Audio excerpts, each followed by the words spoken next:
Welcome to Fight for Life, a pro-life radio show discussing the ministry of First Choice Pregnancy Services here in Las Vegas. I'm Deborah, board member and executive director of First Choice Pregnancy Services. And I'm Jessica, logistics specialist at First Choice Pregnancy Services. We are ambassadors for the unborn. Welcome to the show. Good afternoon, friends. Happy New Year. This is our first broadcast of the year. Thanks for joining us today. This is Deb and Jess. We are ambassadors on behalf of the babies, here to share the real life stories in the fight for the unborn.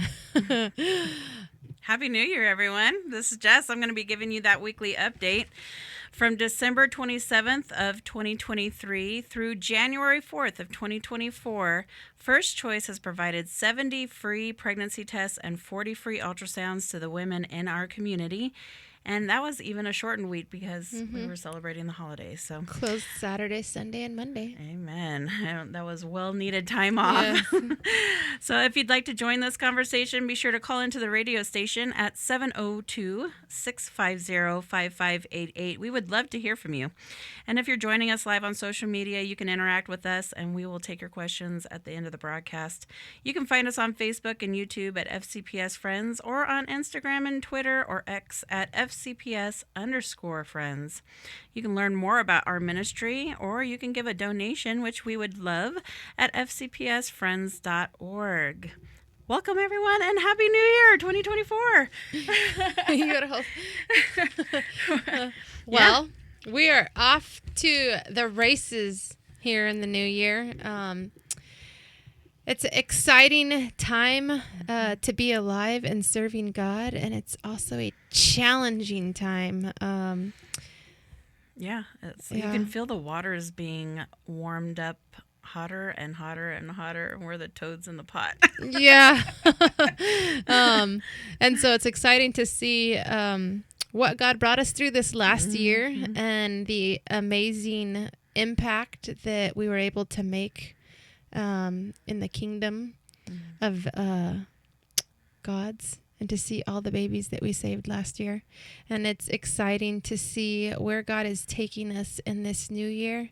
Yeah. He's definitely been preparing us for new seasons. And we're just prayerful that those seasons will be great, which we know they will. And I just think, each year, I'm 42 now, each year that passes by, and here it's another new year. And how God has allowed us to see this new year. And He's allowed us to be able to serve Him on the crossroads for women that are in a crisis pregnancy, and to share the gospel of Christ with them. And what an honor it is that He's allowed us to be a part of that. And it's so humbling. But Deb, what exactly does that mean when we say we're at the crossroads for these women between hope and despair? I mean, you could probably put that into a much nicer, wordy thing than I can. But the short and skinny of it. Wow. I mean, we could tell you stories for days. I actually was given a tour through our center yesterday, and I said, if people could only hear a small fraction of the stories that these counseling room walls hold, like, people's minds would be blown. So we're here to be your flies on the wall, reporting back to you. What happens? You have so many women come here to Las Vegas, or that live here in Las Vegas, that are at the lowest points of their life, and they think that murdering their child is the only option for them right now. That's despair. Hitting the rock bottom, where you don't feel that there are any other alternatives out there to help you make a decision for life and for your own child, or to even give you, to even have the fight in you to fight for your child. And by the grace of God, we're so honored and privileged that He sends them through our doors, and we are able to impart to them the hope of Christ, and all the hope that is out there in their situation that they don't see on the other side, because they only see it from the viewpoint of despair. So today we're going to be bringing you tons of stories because we've Yeah. been off the air for a couple We're really going to weeks. be running with Crossroads this year, folks. Yeah. Because really we are at the crossroads, and there is such a huge change taking place in the movement right now.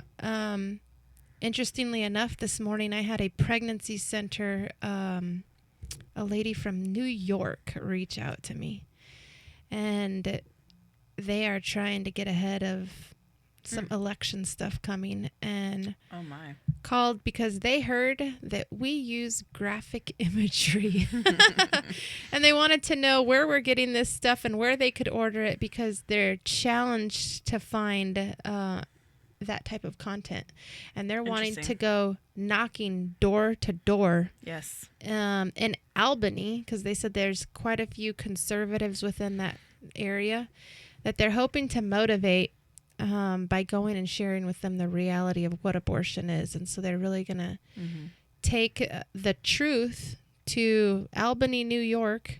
And so it was interesting that they heard about little old us out here in Vegas calling in the cavalry.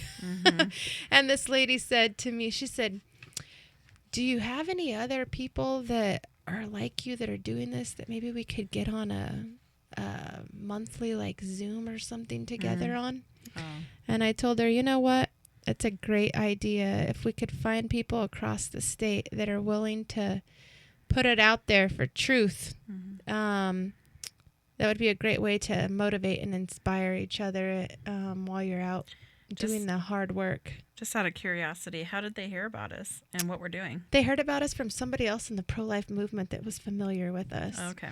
And they said, you know what, there's this one place that you should call and talk to. And the person that told them about us doesn't even live in Vegas.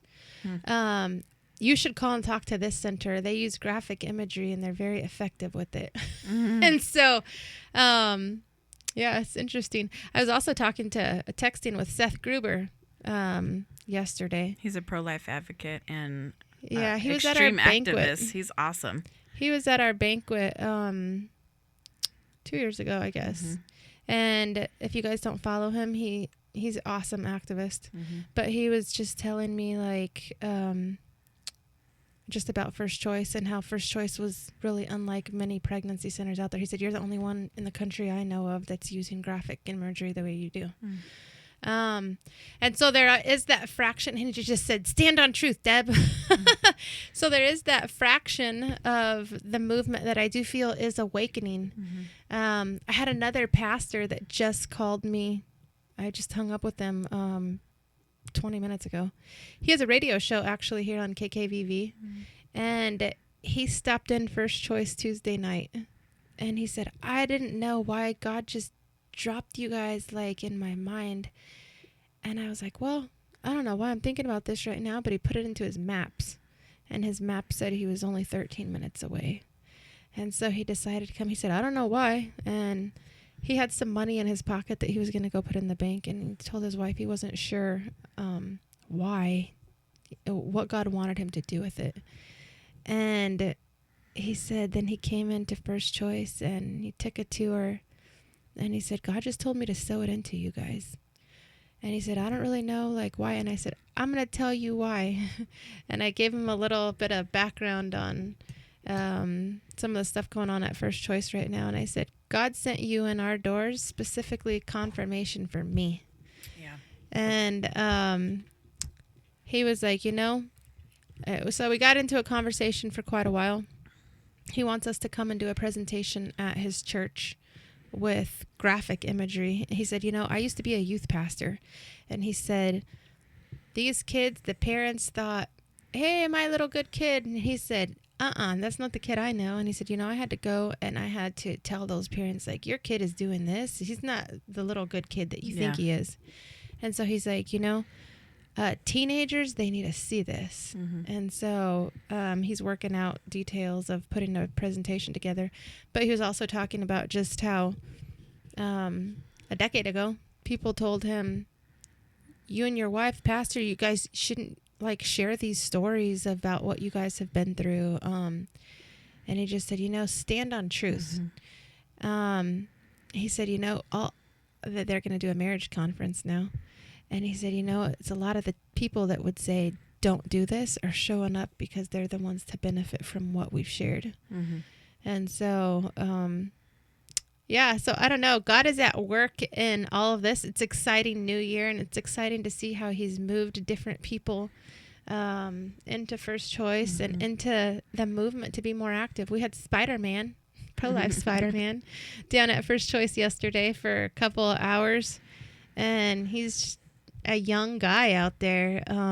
He's a breath of fresh air and just brings a totally different perspective, but he is on fire for this mission. Yeah, I mean, talk about a young guy that loves Jesus and loves life. That he sits there scaling these skyscrapers without any harnesses or anything. Like, he literally could slip and fall to his death.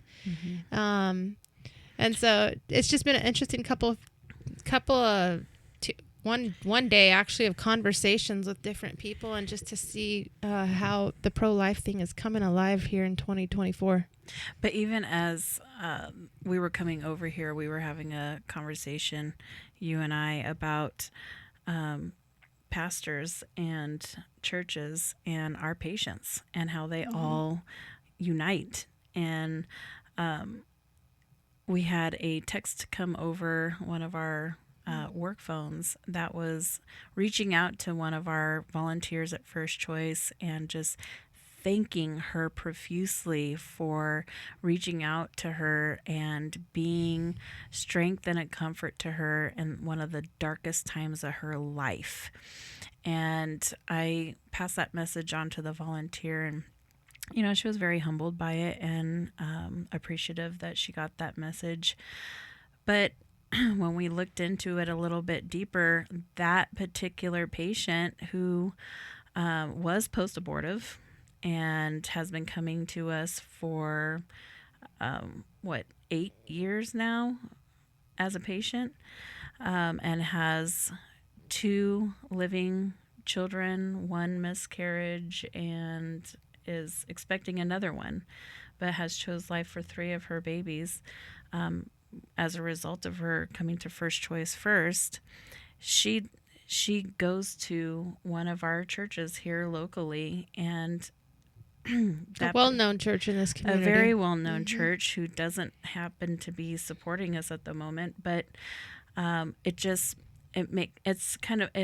can be frustrating because we're like, pastors, your people, your women are in our center, and you need to know that because we are serving them together, and we should be partnered.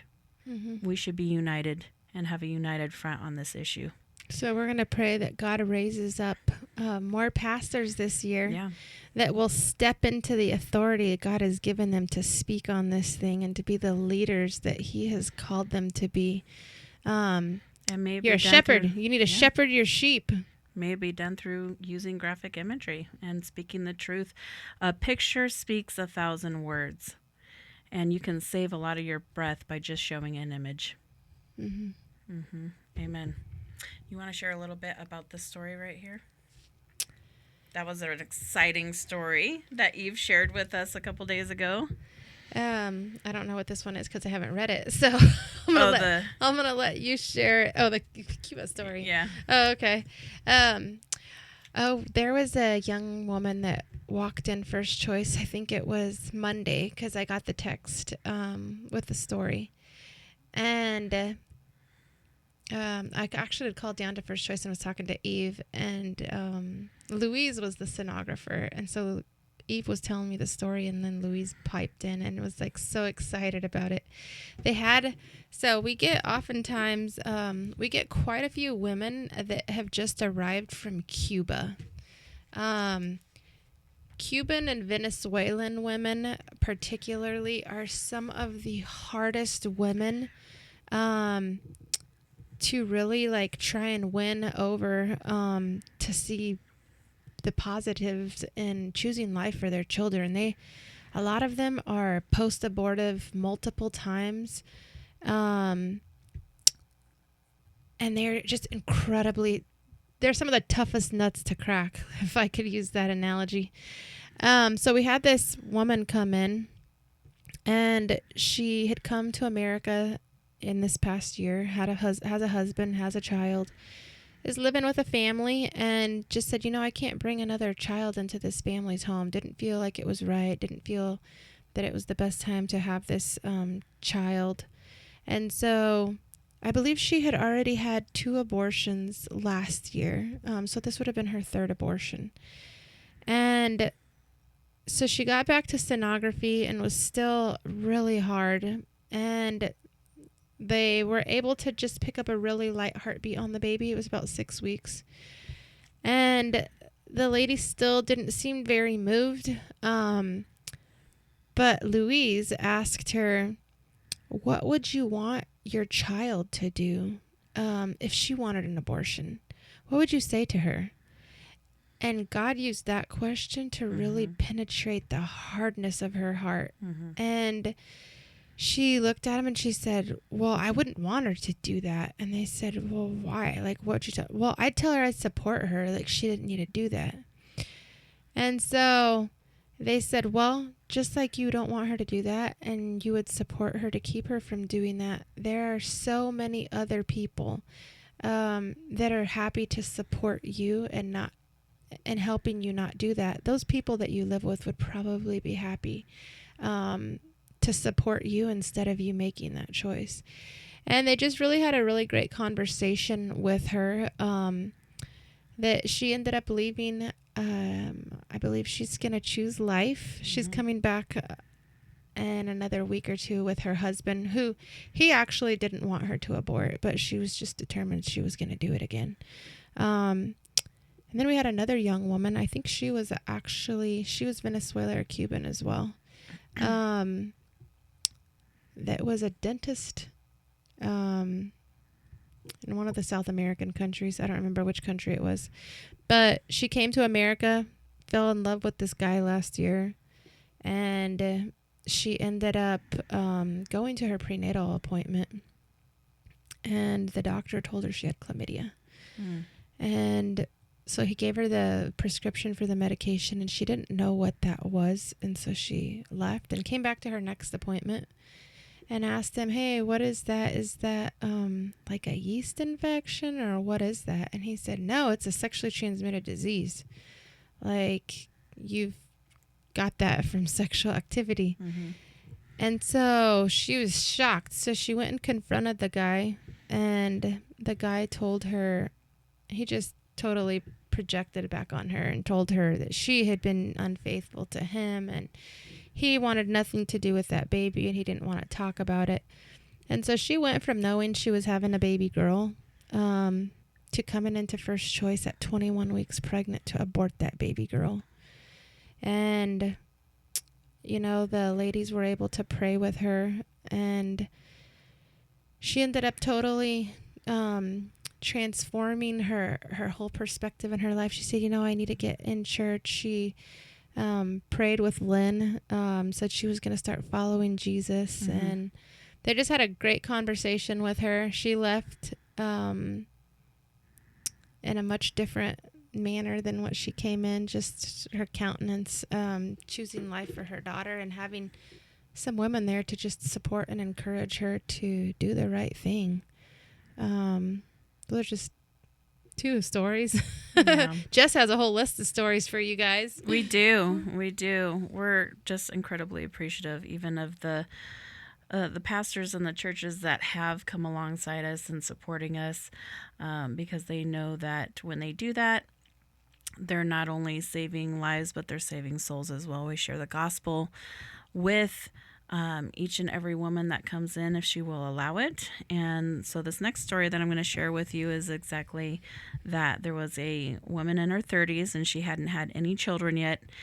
And when she got to First Choice, she was there for an abortion. She wanted abortion information. She had completely opened up to her advocate in that counseling room. So she had just totally poured her heart out, as it was explained to me, and that she was a professing Christian and that she was church hurt, and her parents abandoned her when she decided to seek out comfort in a homosexual relationship. And then she completely got her heart broken when her partner then went out on her and cheated on her. So she kind of got back at her by having a one night stand, and that one night stand she ended up pregnant. So she came to us wanting a abortion pill. But when we got her back to ultrasound, which she did stay for, it she was almost 4 months pregnant. She was over 3 months pregnant, and so that didn't qualify her to be able to have an abortion pill. Her sonographer ended up sending her back to the counseling side and having her sit down and watch Choice Blues, which is a very graphic video that we show for educational purposes. Of course, with the patient's permission, and it shows them in great detail what an abortion is. It's and how actual abortion taking place. Yes, it's actual abortion taking place. And so even after watching that, she says, I'm still unsure how I want to move forward. But she got to take all of that information. Lynn did, who was her advocate, she did say, can I just pray with you? And so she did pray with her. She did share her testimony of salvation. And so it just, when we go in there and we can share Christ with them, sometimes even if they have already accepted Christ and maybe walked away from the Lord, it's another opportunity to give that gentle touch of Christ and be the light and kind of help redirect them back to Christ, because we do walk away sometimes. Not all of us have a perfect life that we live out, but there are times where we do walk away, and we need that, as I put it to Lynn this morning, the spike strip laid out in our journey that gets a hold of our life and redirects us back to Christ. And as I was even explaining it to my kids while we were on a road trip this last week, we have the opportunity to be in the will of God. And when we're in the will of God, things can go pretty smoothly. We're inside the car as we're going down on this journey. But if we decide to get out of the will of God, we're still going to go on the journey, but he's going to drag us through the gravel to get us back in his will. We have a cool story to share with you. ICLV is an awesome partner with First Choice. Yeah. And we had an abortion walk-in from Florida. She was 19 weeks pregnant, like the beginning part of September.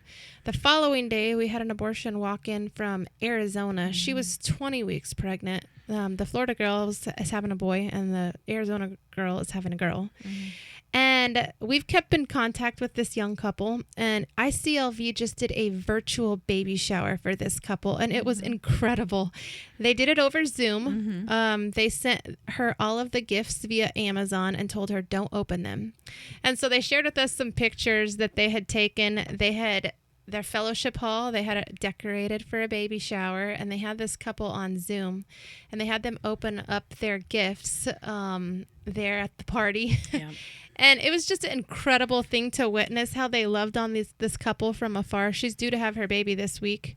And so we just want to encourage churches, be creative, do other things. This church is actually getting ready to host another baby shower for another one of our patients this month. Pastor Mason said, if any churches want to do this, it took us less than $200 to throw this baby shower. Mm-hmm. They're getting ready to do another baby shower for an abortion pill reversal client of ours. Mm-hmm.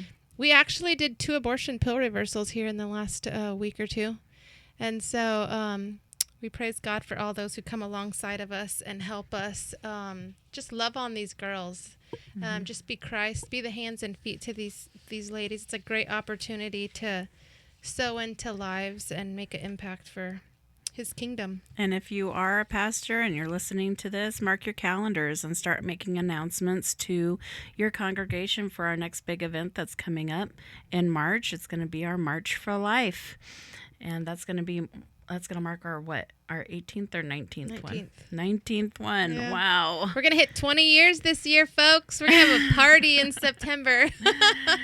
Amen. But we're out of time today, so thank you all for joining us. Thank you for supporting us. Thank you for praying for us. If you haven't come down and visited us, please fit us into your schedule and come say hi and take a tour. And we look forward to serving Jesus with you this year. God bless you. God bless.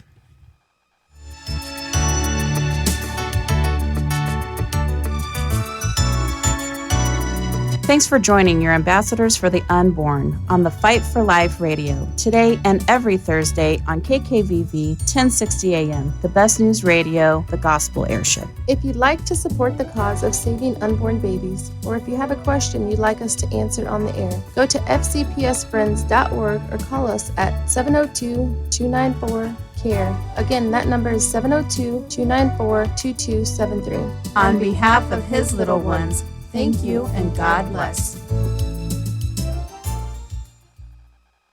KKVV Las Vegas, K261ES Las Vegas. With SRN News, I'm John Scott. A police update is expected soon. There was a shooting this morning at Perry High School in Iowa. The shooter died of a self-inflicted gunshot wound. At least 2 people taken to the hospital in undetermined condition. No motive is known. National Security Council spokesman John Kirby says North Korea is boosting its military relationship with Russia. Our information indicates that the Democratic People's Republic of Korea recently provided Russia with ballistic missile launchers and several ballistic missiles. On the 30th of December, 2023, Russian forces launched at least one of these North Korean ballistic missiles into Ukraine. U.S. intelligence officials also say Russia is seeking close-range ballistic missiles from Iran as Moscow struggles to replenish arms for its war with Ukraine. Also at srnnews.com, Donald Trump wants the special counsel in the election interference case held in contempt. White House correspondent Greg Cluxton with that report. Lawyers for the